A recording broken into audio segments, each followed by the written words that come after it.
Nous prophétisons tous les jours. Tous les jours. D'une manière ou d'une autre, nous prophétisons. Chacun prophétise.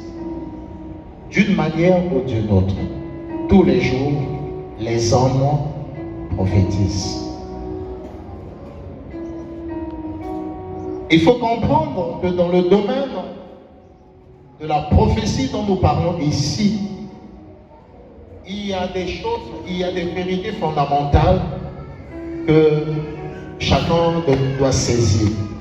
Et la première vérité que je voudrais donner ici, c'est quoi? Note-le très bien.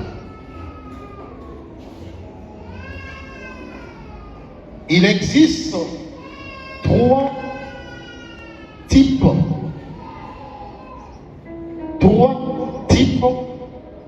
et sources. Trois types et trois sources de prophétie.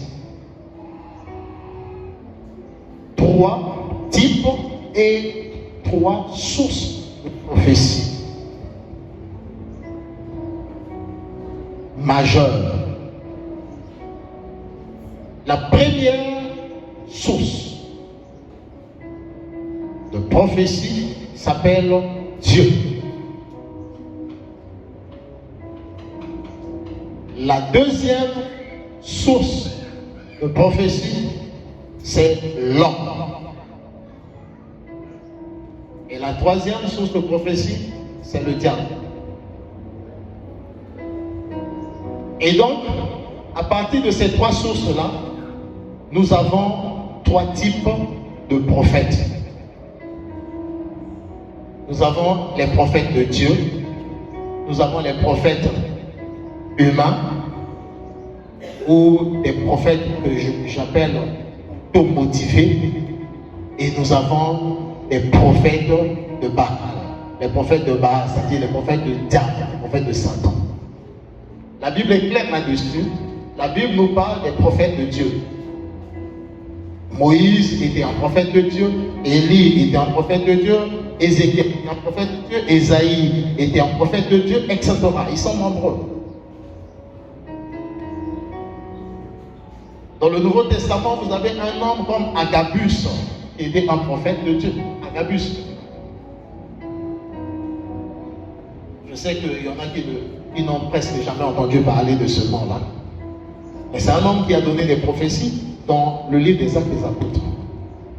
C'était un prophète. Les prophètes de Dieu existent. Le deuxième type de prophète, c'est des prophètes de Baal. Les prophètes de Baal, ce sont des prophètes du diable.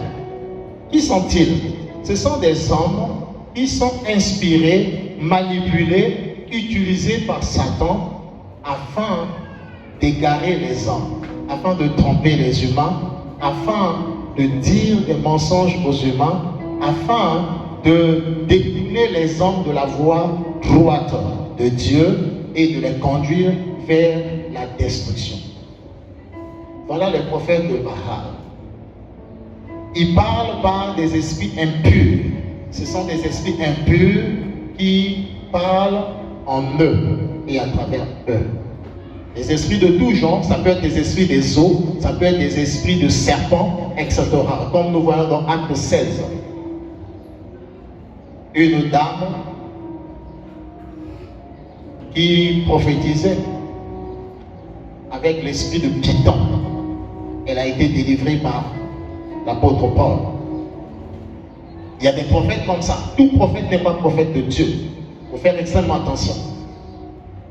Le troisième type de prophète, c'est des prophètes humains automotivés. C'est-à-dire que bateau bangomoko, bami sali ba prophète. Bami bengami ba prophète, bami sali ba prophète, et ils prophétisent. Comme toi aussi, comme toi. Comme toi. Tu peux être prophète par toi-même, automotivé. C'est-à-dire que Yomoko Moto pour décider que au comique ou prophétiser de façon consciente. Les prophètes de Dieu, ils révèle la pensée de Dieu, la parole de Dieu, le plan de Dieu, les projets de Dieu. Il annonce aux hommes ce que Dieu compte faire, soit sur un sujet précis ou sur un individu, un peuple, une nation ou sur le monde. Dieu révèle sa pensée, sa parole, ses plans, son projet à travers son prophète. Alléluia. Amen. Donc voilà les trois types de prophètes avec les trois sources de prophétie. La Bible dit qu'il faut examiner les prophéties. La raison pour laquelle il faut les examiner, c'est pourquoi? Pour en connaître, leur source. Ça vient d'où? Deux, qu'est-ce qu'elles disent? Quel est leur contenu?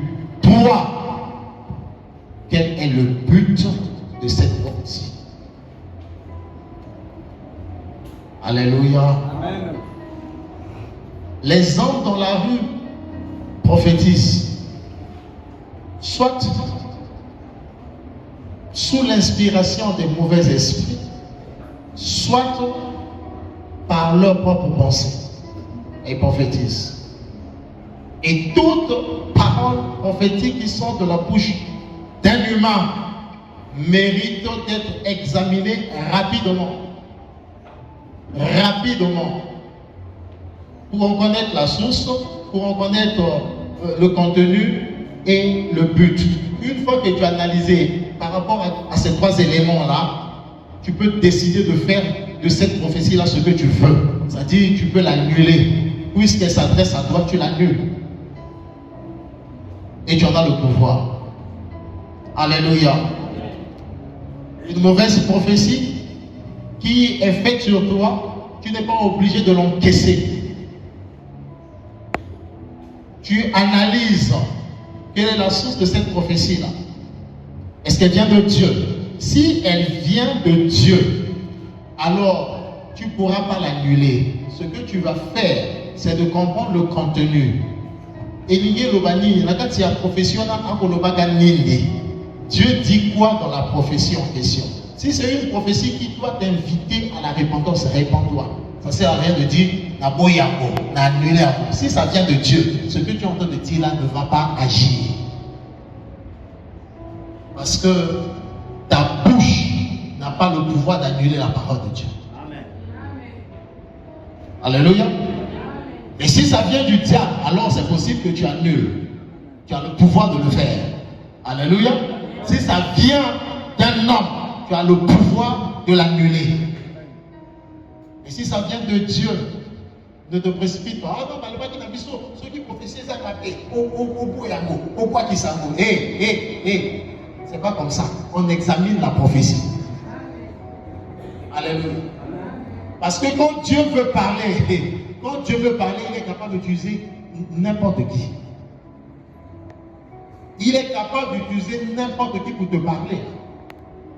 Surtout s'il a utilisé les voix régulières. Et toi, tu n'as pas voulu écouter. Il va utiliser maintenant n'importe quelle voix. Ça peut être un soulard qui te voit dans la rue et qui commence à te dire des choses. Et ne le prends pas comme un ivrogne. C'est Dieu qui est en train de parler par sa bouche. Puisque à l'égard déjà, maintenant il parle maintenant à n'importe qui. Examine ce qu'il est en train de dire. S'il y a de la consistance, tu reconnais ce qu'il est en train de dire là. Réponds-toi avant que ça ne puisse arriver. C'est la seule manière qui permet d'empêcher qu'une mauvaise prophétie ou une prophétie négative venant de Dieu se produise dans la vie d'une personne. Cette personne-là doit se repentir. Et Dieu va suspendre ce qu'il avait dit ou déclaré. Alléluia. Première chose que tu dois noter, il y a combien?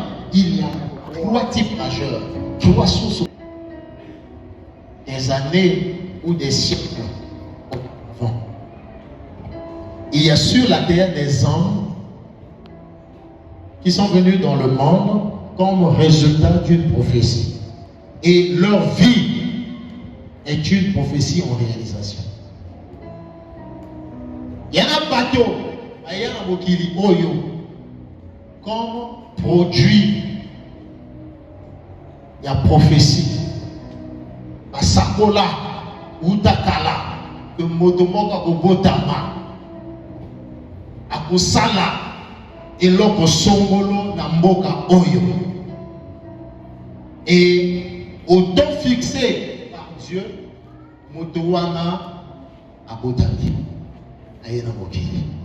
C'est le cas de Jean-Baptiste que nous avons lu ici. Il a été annoncé depuis le prophète Malachie que Élie reviendra. Élie reviendra. Et Jean-Baptiste est né, venu dans ce monde pour l'accomplissement de cette prophétie.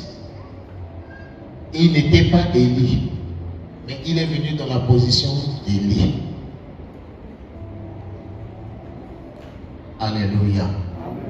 Il est venu dans la position stratégique d'Élie, le prophète. C'est pourquoi quand les Juifs sont venus lui demander, es-tu Élie le prophète? Je ne le sais pas. Alléluia. Mais qui es-tu? Je suis la voix de celui qui est dans le désert. Aplanissez le chemin du Seigneur. C'est ce qui a été annoncé par le prophète Ésaïe. Il dit qu'il lui il est la voix. Alléluia. Il y a des hommes qui sont des voix. Des voix qui retentissent, des voix qui parlent. Alléluia. Élie qui devait venir, c'est pas exactement la même personne, mais c'est la même position pour la même mission. Attention.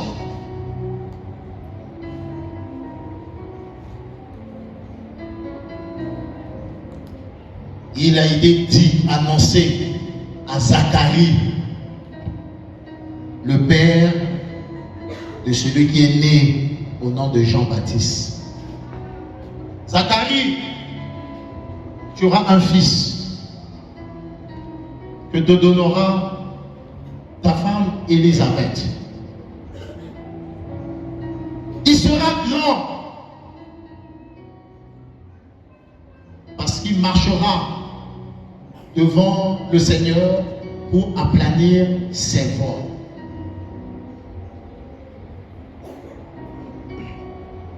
L'ange va donner à Zacharie le nom que va porter cet enfant qui va naître. Il dit, il sera appelé Jean.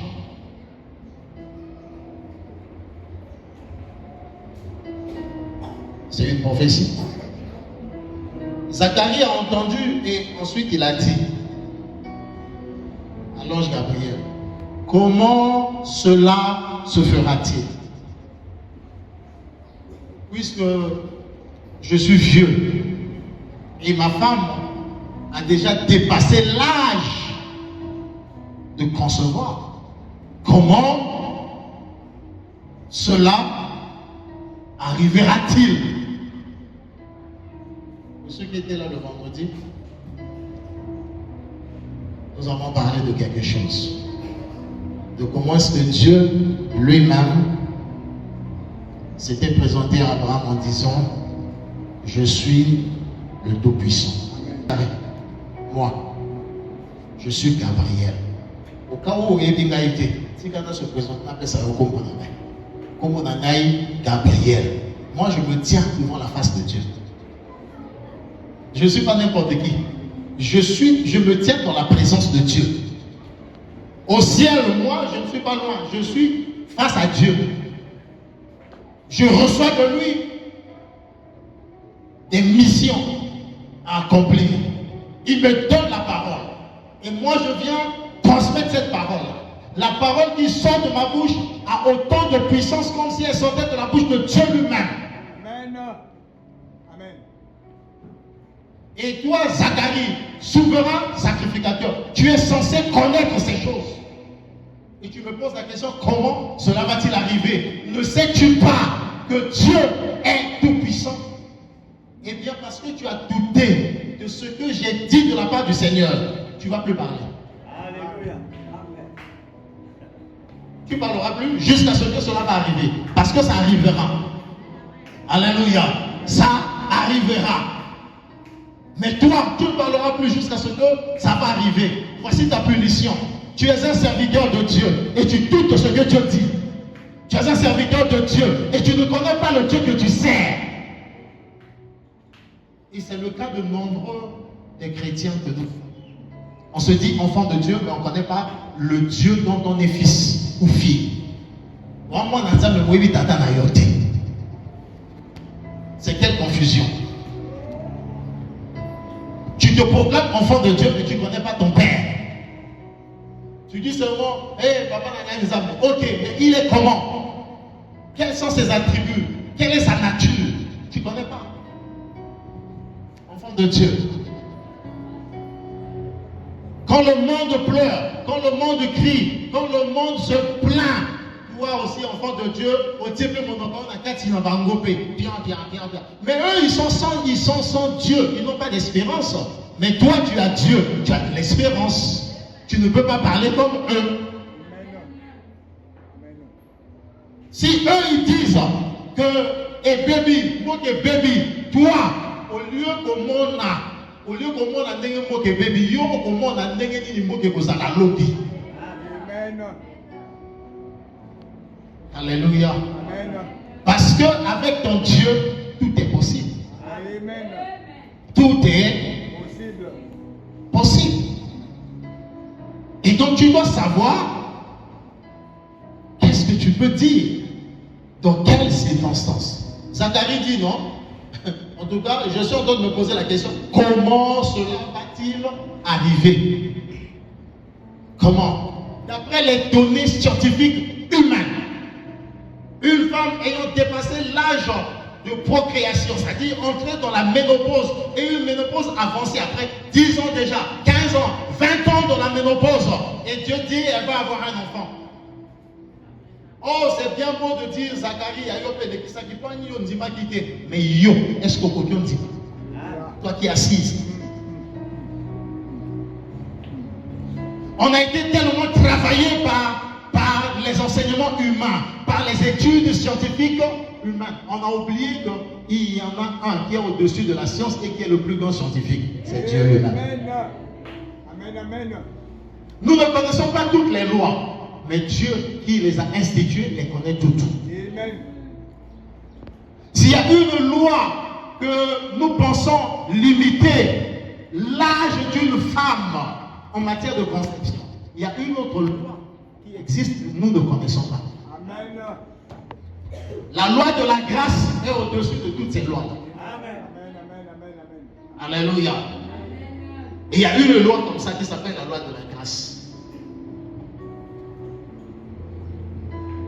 Il y a une autre loi qu'on appelle la loi de la foi. Mais toutes ces lois-là échappent aux scientifiques de notre monde. C'est pourquoi chaque fois que ces lois-là entrent en action et produisent des résultats, les hommes de science se sont étonnés. En principe, c'est quelque chose qui ne pouvait pas se faire. Et on appelle cela miracle. Alléluia. La vie est faite de lois et Dieu a institué tellement de lois qui contrôlent la vie physique et la vie spirituelle. Il y a des lois qu'on appelle les lois naturelles. Et dans les lois naturelles, vous avez les lois de la physique, etc. N'est-ce pas?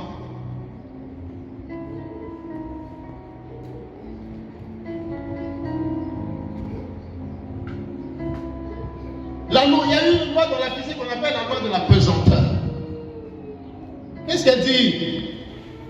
Toute matière lourde qui est montée ou qui est jetée en haut finit par tomber. Mais ce n'est pas l'unique loi de la physique. Il y a encore une autre loi qu'on appelle la loi de la thermodynamique. Et par rapport à la loi de la thermodynamique, tout objet lourd qui monte au ciel n'est pas obligé de tomber. Sinon, les avions ne décolleraient pas. Les avions pèsent des tonnes. Mais avion est la tonne et puis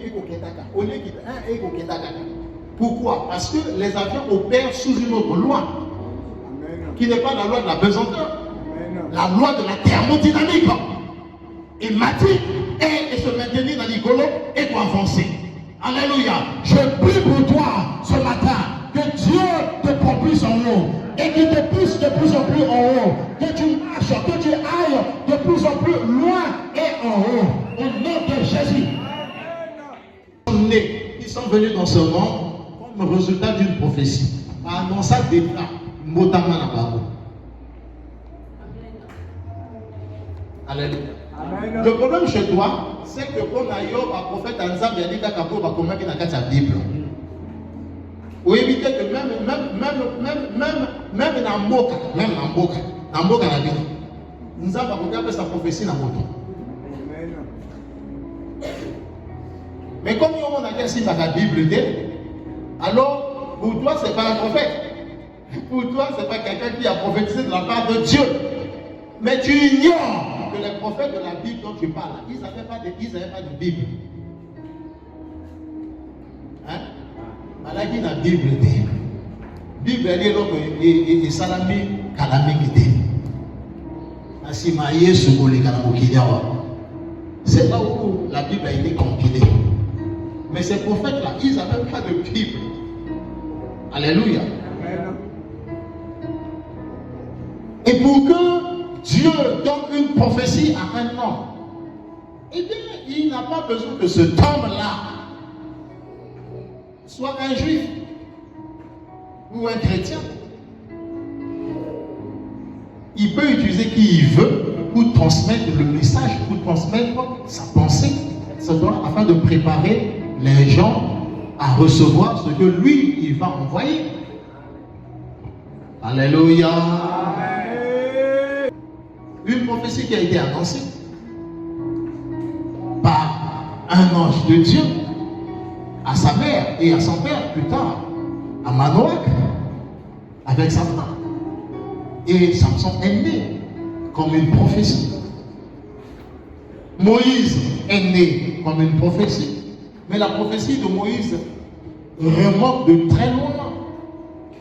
Pour trouver Moïse, il faut aller dans la prophétie que Dieu avait donnée à Abraham. C'est là où se trouve Moïse dedans. Moïse est là-dedans. Dans la prophétie que Dieu avait donnée à Abraham. Des siècles avant la naissance de Moïse. Dans la même prophétie, vous trouvez Joseph. Dans cette même prophétie-là se trouve Joseph. Parce que Joseph et Moïse ont joué pratiquement le même rôle, mais avec des chemins inverses. C'est par Joseph que Israël, Jacob et sa famille se sont en Égypte. Et c'est par Moïse que Israël est sorti d'Égypte. Ils ont fait le chemin inverse. Mais toujours dans la droite ligne de l'accomplissement de la prophétie de Dieu donnée à Abraham au chapitre 14 de Genèse. Que cette femme-là, Dieu parle à travers elle. C'est de l'orgueil inutile de penser que nous avons aucun de Bananzela, moi si il fait la gamme au Bali. Qui t'a dit ça? Ça, c'est de l'orgueil qui est en train de tuer les chrétiens aujourd'hui. Et il limite le ministère que les femmes doivent accomplir à cause de cela. Parce qu'ils interprètent mal ce que l'apôtre Paul a eu à dire dans la Bible. Ils interprètent très mal. Dieu ne peut pas se contredire. Si à une époque il a utilisé une femme comme prophétesse pour expliquer ce qu'aucun homme ne pouvait expliquer, et pourquoi il ne ferait-il pas cela jusqu'aujourd'hui? Parce que pas s'il va changer. Pas du tout passer n'est que la quitter. N'est que Oulda à la quitter. Où elle est là, on va changer.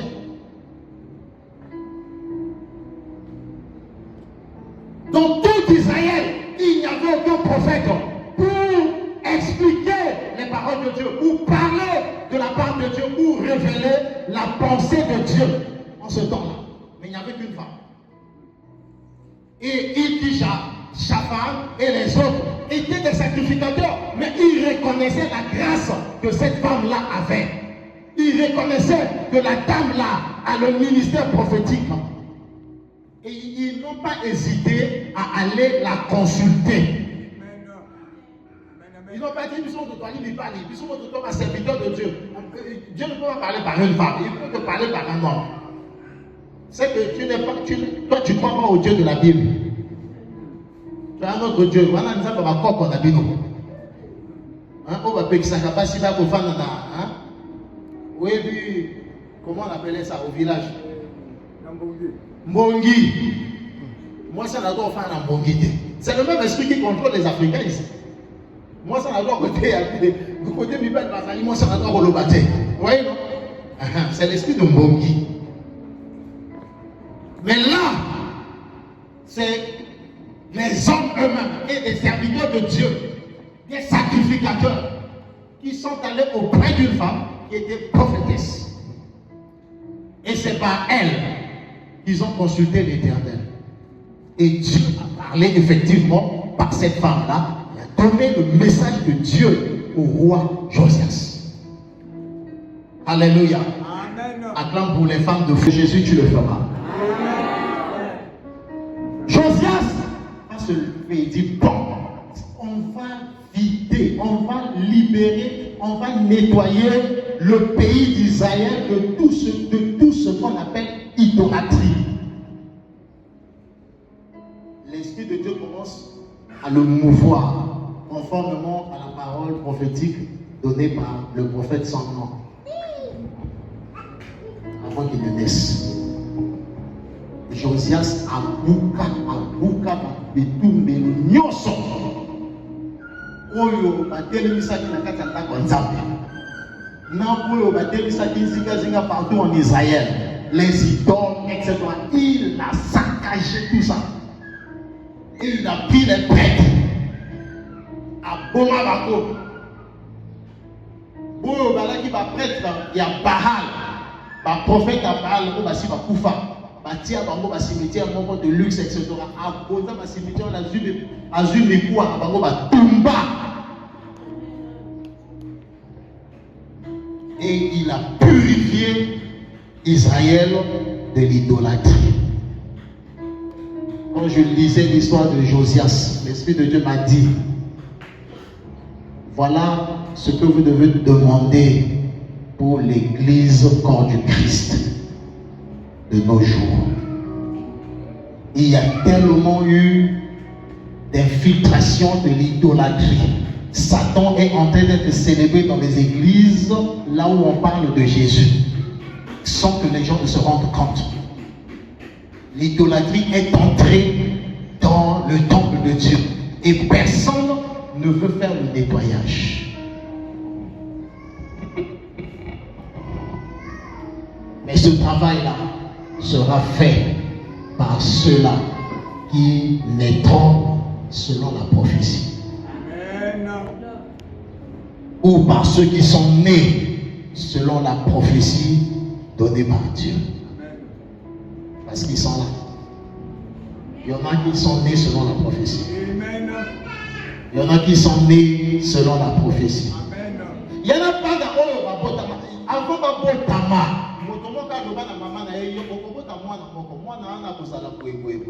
mais vous n'avez pas pris cela au sérieux, alors que c'est Dieu qui a donné la prophétie concernant ta vie.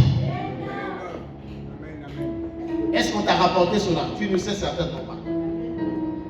Alléluia. Tu ne sais certainement pas. Tu ne sais certainement pas. la maman de Samson, quand Madame Manoah a reçu la révélation concernant la naissance de Samson, il y avait des instructions où ils ont appelé ça. Il fallait maman ou Anatango, Samson a botami. Maman a bandi côté à Samson.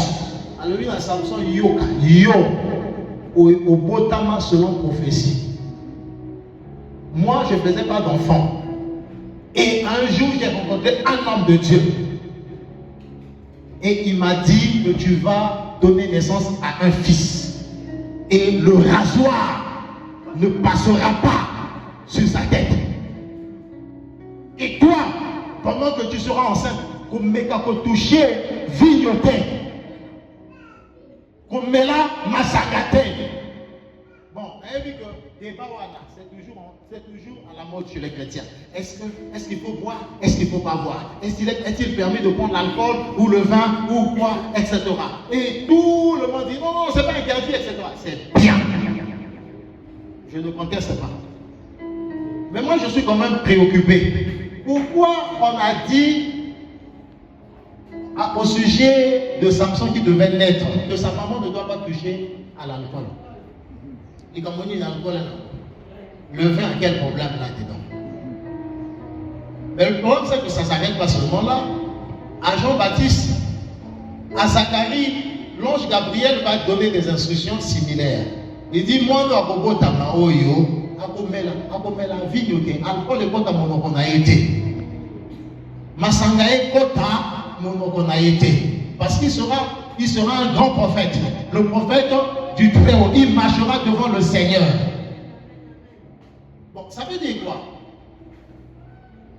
Et il sera baptisé de l'Esprit depuis le sein maternel. Alors, instruction. Vignoté, alcool thé, liqueur thé. Et là, au Mogol, il y a l'olengewana thé. Pourquoi? Y a-t-il un problème entre l'Esprit de Dieu et l'alcool? Oui ou non? Oui. Mais répondez à la question. Oui. Vous ne pensez pas qu'il y a un problème? Un problème. Un problème. S'il n'y a pas de problème, pourquoi on va interdire que Jean-Baptiste ne prenne pas de l'alcool? Pourquoi? Il y a un problème. Il y a quoi? Il y a un problème. Si tu ne me crois pas, va demander à Noé. Alléluia. Amen. Tu as compris, non? Amen. Demande un peu à Noé. Le problème en question, c'est quoi? Et le prophète Noé va te dire. Et l'homme va attendre. Et là, il s'engaille au Lumbu. Alléluia. Amen. De vie. Dans la prophétie est annoncée par celui-là même qui est en train de la vivre.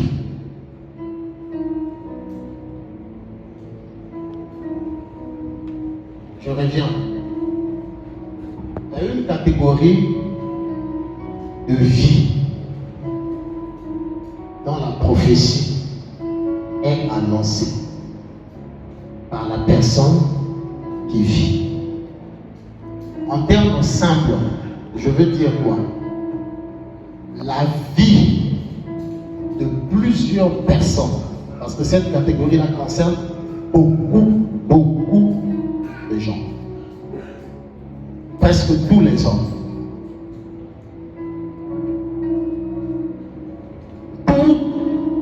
Toute personne vivant sur cette terre est en train de prophétiser sur elle-même à travers sa vie. Ta vie, telle que tu la mènes, est une prophétie en soi. Une prophétie en pleine réalisation. Et c'est toi-même qui es le prophète, l'auteur de cette prophétie.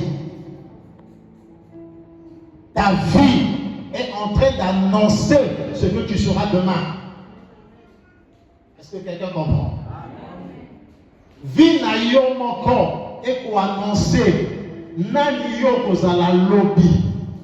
Ta propre vie telle que tu l'amènes aujourd'hui là. Annonce ce que tu seras demain. Ce que tu auras demain comme résultat final.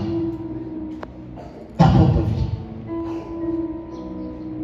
Quand nous parlons de prophétiser c'est quoi?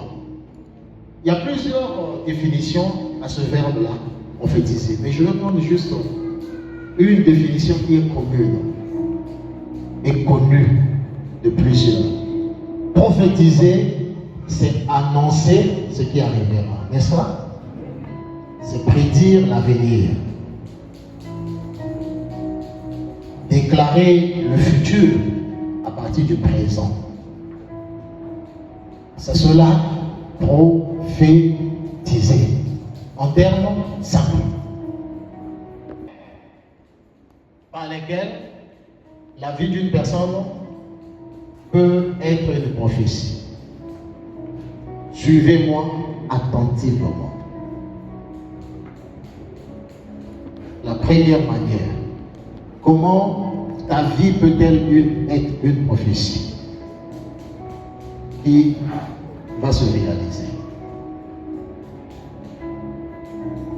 Comment toi, tu prophétises sur ta propre vie ou concernant ta propre vie? De trois manières. La première, par les paroles de ta bouche. Les paroles de ta bouche. Les paroles sont des sémences spirituelles. Ne les oublie jamais. Les paroles sont des sémences spirituelles. Elles sont prophétiques. Ça veut dire quoi? Les paroles portent en soi un pouvoir d'accomplissement. Ce sont des sémences. De la même manière que la parole de Dieu est la sémence véritable, la sémence de Dieu lui-même, eh bien, les paroles ou la parole de la bouche de l'homme est aussi une sémence. Dans Luc 8, verset 11, le Seigneur lui-même expliquant la parabole du semeur, il a dit, la sémence, c'est la parole de Dieu. Mais il n'y a pas que la parole de Dieu qui est une sémence. La parole de tout homme est une sémence d'un autre niveau, un niveau inférieur par rapport à celle de Dieu.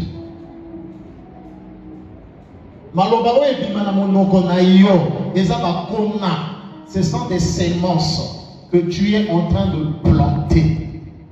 Et ce qui a été planté finit par faire quoi? Ça finira par produire des fruits